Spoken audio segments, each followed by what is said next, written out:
Hello friends, आप सभी का पुनः स्वागत है आपके इस YouTube platform home science classes with Mohini ma'am में। तो आप लोगों के जो भी प्रश्न आए थे आंगनबाड़ी को लेकर, हम सारे सवालों के जवाब यहाँ पर देंगे। आपको बता दूं 41 ज़िले ऐसे हैं जिसमें आंगनबाड़ी सहायिका, जिसको हम आंगनबाड़ी हेल्पर के नाम से जानते हैं, की वैकेंसी आई हुई है 41 ज़िलों में। ठीक है, 41 ज़िलों में आ चुकी है। एंड बात करेंगे आपकी जो आंगनबाड़ी कार्यकर्त्री, जो कि आपकी वर्कर है, आंगनबाड़ी वर्कर है, 22 ज़िले ऐसे हैं जहां पर आपकी आंगनबाड़ी कार्यकर्त्री की वैकेंसी आ गई है। मतलब 41 ज़िलों में सहायिका की वैकेंसी आ चुकी है। और आपको बता दें, सहायिका में पद भी ज़्यादा है, सैलरी कम है भाई कार्यकर्त्री से, लेकिन आपकी जो सीट है वो सबसे ज़्यादा सहायिका में है। लेकिन आपको ये जॉब छोड़नी क्यों नहीं है? क्यों नहीं छोड़नी है? आप भले ही आपका ये टारगेट नहीं है, आपका टारगेट कुछ बड़ा अचीव करना है, लेकिन इस जॉब को आप क्यों ले लें? इसलिए ले लें इस जॉब को क्योंकि ये एक्सपीरियंस आपके पास 1-2 साल का हो जाएगा। आप 1 साल या 2 साल के एक्सपीरियंस लेके भले ही इस जॉब को छोड़ देना। ये सारी चीज़ें जो हम अभी आपको बोल रहे हैं, ये आगे आपको उसका फ़ायदा पता चलेगा। ठीक है, भविष्य में आपको इसकी ज़रूरत पड़ सकती है। आप कभी किसी ऊंची पोस्ट पर जाना चाहते हैं तो आपकी ये बहुत काम आएगा। आप इस चीज़ को मानकर चलना, और आने वाले समय में आपको पता चलेगा मैं ये बात क्यों बोल रही हूँ। दूसरी बात, यहाँ पर हम A to Z चर्चा करेंगे आपकी आंगनबाड़ी की। जो भी आपके कमेंट अब तक आपने करे हैं, बहुत सारे व्हाट्सएप पे आए हैं, आपका यूट्यूब पर आए, जो भी कमेंट्स आए, मैं सारे आंसर दूंगी यहाँ पर कि यहाँ पर कौन से डॉक्यूमेंट्स लगने वाले हैं, आपके क्वालिफिकेशन की सारी बात करेंगे कि कौन सी मार्कशीट लगानी है, कौन सा सर्टिफिकेट लगाना है, कौन सा सर्टिफिकेट लगाने से आपको कुछ एक्स्ट्रा मार्क्स भी मिल सकता है। ये सारी चर्चा हम यहाँ पर करेंगे जिससे आपका सिलेक्शन फर्स्ट टाइम में हो जाए। तो सबसे पहले मोटे तौर पर हम आपको बहुत जल्दी हम जिलों के नाम लेंगे, क्योंकि इससे फ़ायदा ये होगा, अभी बहुत से बच्चे नए होंगे क्योंकि वीडियोज़ जो है धीरे धीरे अपडेट पहुँचता है, लोगों को पता भी नहीं होता है कि वैकेंसी आ चुकी है। क्योंकि मैंने ECC एजुकेटर में ये चीज़ देखी है कि 10-10 बार वीडियोस हमने बनाए हैं, उसके बावजूद भी बहुत से बच्चे पहली बार आते हैं चैनल पर और कहते हैं मैम हमारे ज़िले में वैकेंसी कब आई, क्योंकि उन्हें पता ही नहीं चला। इतनी वीडियोस चैनल पर जाती हैं, हमारे पे जाती है और लोगों के पे भी जाती, फिर भी बच्चों तक अपडेट नहीं पहुंचती है। इसीलिए हम लोग अक्सर वीडियो में बार बार चर्चा कर रहे हैं, लेकिन कुछ नए ज़िले भी आए हैं, उसकी भी चर्चा हम यहाँ पर करेंगे। तो आपको अगर A to Z anganwadi, ECC educator या कोई भी गवर्नमेंट प्राइवेट जॉब या फिर जॉब से रिलेटेड आपका कोई पर्सनल क्वेश्चन है तो हमारे चैनल पर आप छोड़ सकते हैं। हम जब उसको पढ़ेंगे तो उस बेस पर हमें जैसे भी अगर छोटा मोटा आंसर देना होगा तो कमेंट में दे देंगे। ये लगेगा ये कोई बड़ी बात है, इस पर थोड़ी बात होनी चाहिए, तो हम उसकी वीडियो भी बना देंगे। तो चलो स्टार्ट करते हैं। वीडियो को लाइक जरूर करिएगा, चैनल को शेयर एंड सब्सक्राइब जरूर करिएगा, क्योंकि आने वाले समय में अगर आप मेरे चैनल से जुड़ते हो, अभी मैं थोड़ा बिजी हूँ, मैं बहुत सारी ऐसी इस पर अपडेट लेकर आऊँगी जो आपको घर बैठे ऐसी जानकारी मिलेंगी कि आप बहुत कुछ, भले ही आपकी गवर्नमेंट जॉब ना लगे, लेकिन आप अपने पैरों पर खड़े हो जाओगे। ये मेरा वादा है आपसे। ठीक है, तो बात करते हैं अभी हम कौन कौन सी वैकेंसी, मतलब किन किन जिलों में वैकेंसी आ गई है सहायिका की और कार्यकर्त्री की, बहुत जल्दी से बात करेंगे। सबसे पहले ध्यान रखिएगा, अलीगढ़ में आ गई है, पीलीभीत, चंदौली, गोंडा। इस समय मैं सहायिका की बात कर रही हूँ। अलीगढ़, पीलीभीत, चंदौली, गोंडा, गोरखपुर, झांसी, भदोही, आजमगढ़, मेरठ, वाराणसी, सोनभद्र, महाराजगंज, रामपुर, आगरा, फर्रुखाबाद, संभल, मिर्जापुर, बुलंदशहर, जौनपुर, मऊ, मैनपुरी, सहारनपुर, कानपुर नगर, बहराइच, शाहजहांपुर। इस सहायिका के पद की बात मैं कर रही हूँ यहाँ पर। ललितपुर, शामली, सीतापुर, लखीमपुर खीरी, प्रतापगढ़, देवरिया, गाजियाबाद, बस्ती, बिजनौर, औरैया, एटा, बागपत, गौतम बुद्ध नगर, हापुड़, महोबा, अम्बेडकर नगर। ये तो हो गई सहायिका के पद, मैंने जल्दी जल्दी नाम ले दिए। अभी इनमें सब में आवेदन चल रहे हैं, बस किसी की लास्ट डेट 10 दिन बाद है, किसी की लास्ट डेट में अभी 15-20 दिन का समय है। ठीक है, अब कार्यकर्त्री की बहुत जल्दी बात करते हैं। कार्यकर्त्री में कहाँ कहाँ वैकेंसी आ गई है आपकी?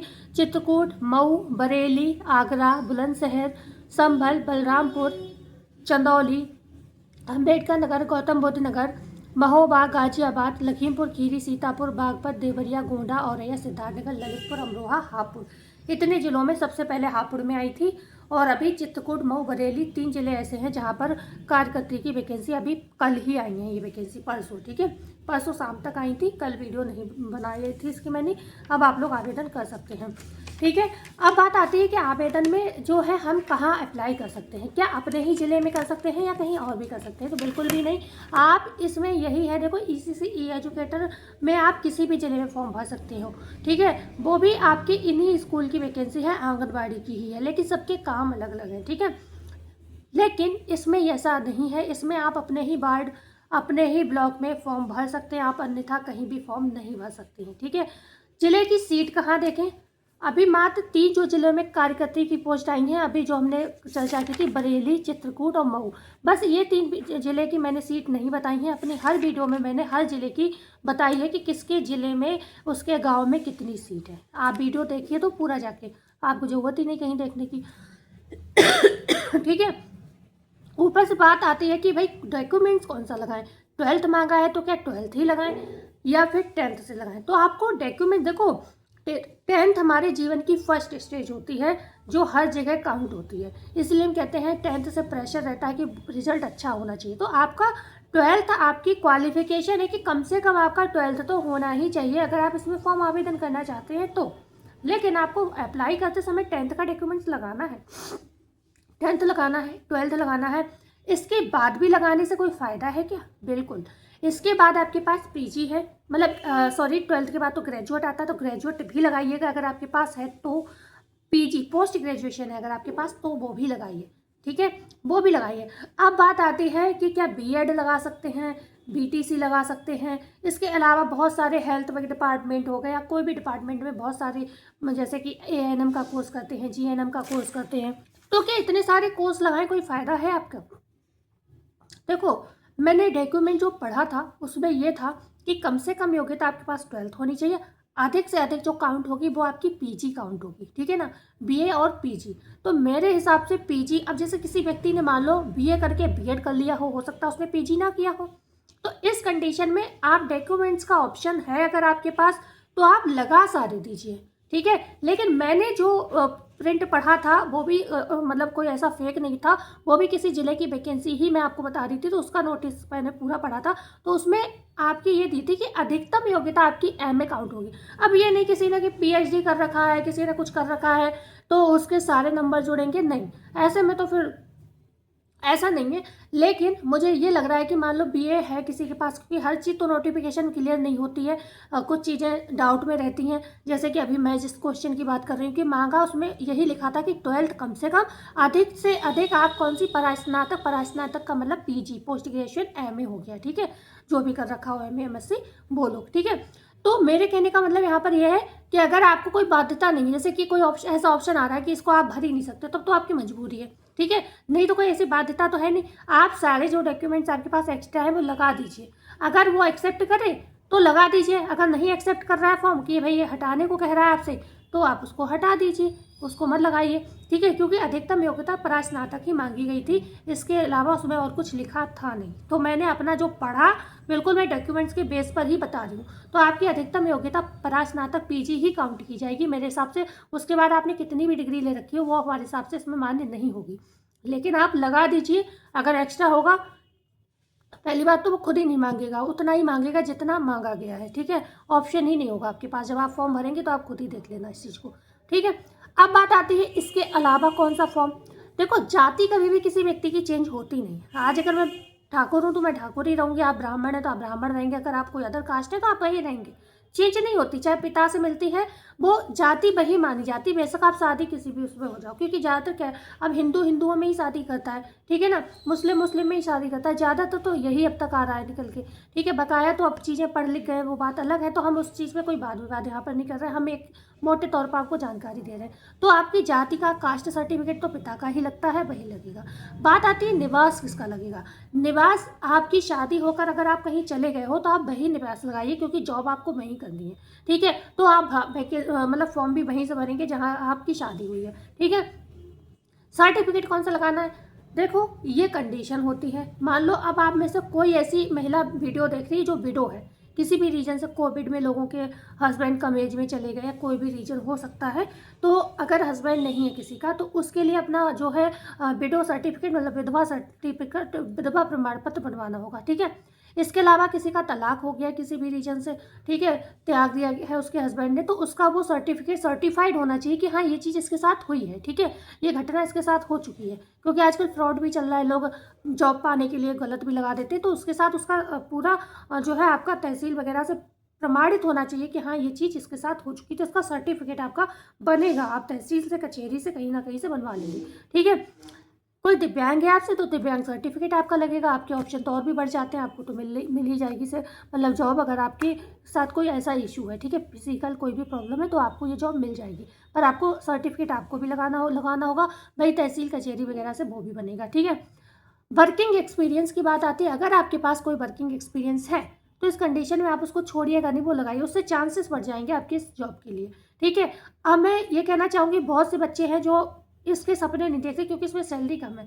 लेकिन अगर मैं आपसे इतना कहूँगी, अगर आपके पास की, आपके घर के आसपास की, आपके गाँव एरिया की जॉब है तो आप इसको छोड़ना मत, क्योंकि सैलरी जो है ना, जब आप आवाज़ उठाते हो तो धीरे धीरे सैलरी वगैरह बढ़ जाती है। तो ज़रूरी नहीं, हो सकता है आने समय में महंगाई बढ़ रही है, लोगों की सैलरी में हो रही है चर्चा, इजाफा होने की उम्मीद है, तो आपको भी कहीं ना कहीं सैलरी आपकी बढ़ सकती है। दूसरी बात, मैंने कहा इसका एक्सपीरियंस आप ले लेना, बहुत जगह काम आएगा। एक उदाहरण दूंगी, यहीं पर आपको एक उदाहरण दे दूंगी, जैसे कि जो आंगनबाड़ी सहायिका है, उनके 50% पद रखे गए हैं कि प्रमोट कर दिया जाएगा उन्हें कार्यकर्त्री में। सहायिका की सैलरी 3,500 है, कार्यकर्त्री की 7,500 है, तो प्रमोशन के चांस भी बढ़ जाते हैं। जैसे आप कहो कि अरे कार्यकर्त्री में सैलरी बहुत, सहायिका में बहुत कम सैलरी है, 3,500, मैं फॉर्म नहीं भरूंगी, तो 2-1 साल में ये जब फिर वैकेंसी आएंगी तो आप अपडेट हो जाओगे, मतलब आपका प्रमोशन हो जाएगा, तो आपको 7,500 उसी गांव में मिलने लगेगा। गांव में तो 7,500-10,000 अगर आपको पड़ोस के स्कूल में जाकर मिल रहे हैं तो सही है, आपका गांव में हो जाता है। वही खेती किसानी वाले लोग होते हैं तो उनको गांव से बाहर वो दूर जाएंगे नौकरी करने 8-10 हज़ार के लिए, उससे बेहतर उन्हें पड़ोस में 7-8 हज़ार की जॉब मिल जा रही है, तो आपका किराया भाड़ा सब बचता है, तो बेकार जॉब नहीं होती। और महिलाओं, लड़कियों को मैं एक चीज़ कहना चाहूँगी, आपके हाथ में अगर 4,000 भी आ रहा है, आप खुद कमा रहे हो, तो उसमें आपको बहुत मेंटली आपको सेटिस्फेक्शन मिलेगा, सच है ये। क्योंकि हम लोग जब दूसरे पे डिपेंड होते हैं ना, तो ये दर्द हर महिला जानती है। तो इसलिए आपको जो मिल रहा है अभी, आप उसको सेटिस्फाइड रहिए, उसको करिए, और पार्ट टाइम में आप अपनी तैयारी करते रहिए, जो समय मिले आगे बढ़ने की कोशिश करते रहिए, ठीक है। तो इसे छोड़ना नहीं है। ओके, सैलरी हमने बताई थी, हेल्पर की है 3,500 और वर्कर की 7,500। तो हाँ, निवास प्रमाण पत्र कौन सा लगाएं, नया लगाएं, पुराना लगाएं, कौन सा लगाएं?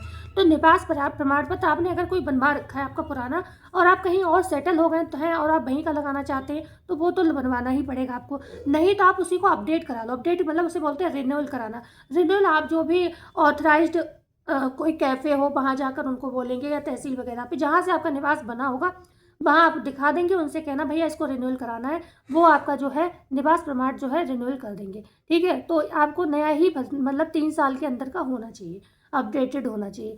तो ये जो आपके डॉक्यूमेंट्स को लेकर, और 18 से 35 साल तक के लोग अप्लाई कर सकते हैं। तो जिले हमने बता दिए हैं, और आपका अगर कोई क्वेश्चन है तो आप कमेंट में छोड़ दीजिएगा, अगर मुझे लगेगा तो मैं आपको आंसर ज़रूर दूंगी।